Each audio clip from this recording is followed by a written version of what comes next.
que c'est la première fois que je vois des journalistes interdits d'accès dans une radio-télévision nationale, bien que détenant une carte nationale de presse. Pour la première fois, je vois ça. Je voudrais aussi dire que la RTS appartient à tout le monde, appartient à tous les Sénégalais. Il n'est pas question que les journalistes demandent à accéder à la RTS et qu'on leur interdise l'accès. Ce n'est pas normal. Ce que je voudrais dénoncer d'abord. Ensuite, rappelez que nous sommes ici réunis pour simplement discuter d'une situation de crise, d'une situation très grave à la RTS. Une première à la RTS. Depuis plus de 20 ans, 30 ans, je ne me souviens plus, la RTS n'a jamais connu ce genre de problème. Je ne me souviens plus avoir vu ici des agents de la RTS ou des syndicalistes devant la RTS avec une multitude de caméras parler des problèmes de la RTS. Moi, je ne m'en souviens pas dans l'histoire.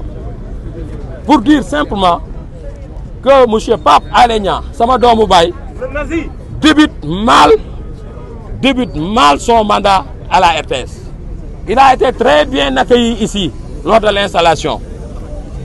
Il a été bien installé ici à la RTS pour diriger. Parce que les agents de la RTS se sont toujours dit qu'ils n'ont pas affaire au directeur général qui a été nommé par le président de la République.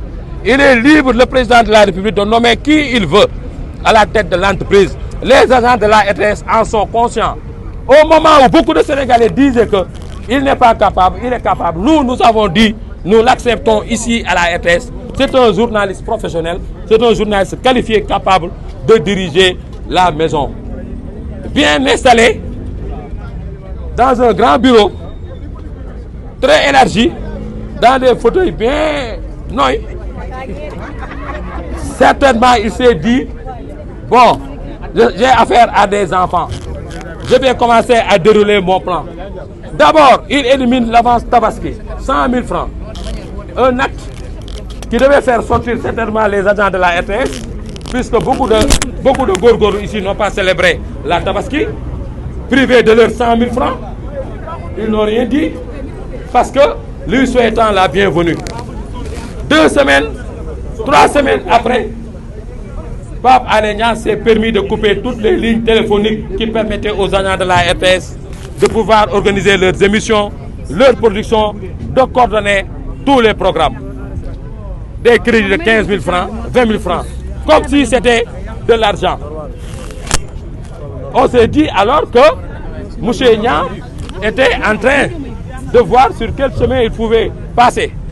Alors, en attendant de voir la situation, Pape Alé Niang a arrêté tous les contrats à durée déterminée. Tout le monde sait qu'un contrat à durée déterminée qui dure 2 ans devra normalement être sanctionné d'un contrat à durée indéterminée.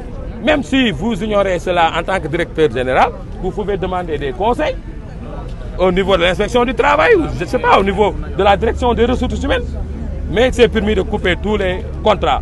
Les prestataires qui recevaient 300, 250 000, il les a rétrogradés jusqu'à 100 000 francs. Pour venir ensuite suspendre l'accord d'entreprise qui a été signé depuis plus de 3 mois. Et les agents étaient payés depuis 3 mois sur la base de ces salaires. Je ne parle même pas de ces embauches. Parce que depuis quelques semaines, il a commencé à embaucher à gauche et à droite, au moment où des pères de famille ont été licenciés tout bonnement. C'est pourquoi aujourd'hui nous sommes levés pour dire non, non et non, ça ne passera pas. Et avec... Hein? C'est par rapport à l'accord d'entreprise, je disais. Nous avons dit que nous n'accepterons pas que l'accord d'entreprise soit remis en cause par le directeur général. Il n'est pas question.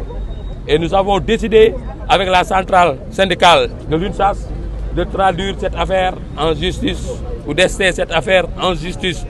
Je vais laisser à nos amis syndicalistes de l'UNSAS. Avant, la question aux actions syndicales. Est-ce que vous comptez dérouler d'autres actions syndicales? C'est possible de dérouler d'autres actions, c'est possible.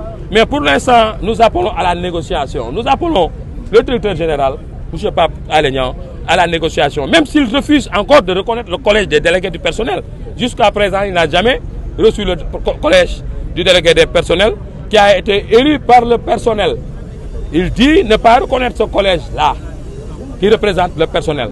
Tout un problème. Tout le monde sait que n'importe quel directeur général reçoit au moins chaque mois, si je me trompe, une fois par mois, le collège des délégués pour parler des affaires de la société.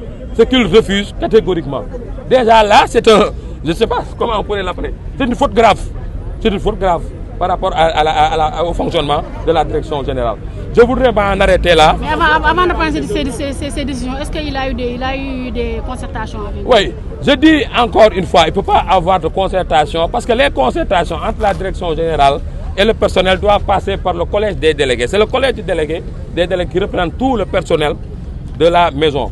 Puisqu'il ne peut pas rencontrer le collège des délégués, ça veut dire qu'il prend des décisions unilatérales, il prend des décisions impopulaires, injustes. Donc nous allons passer la parole à nos amis camarades.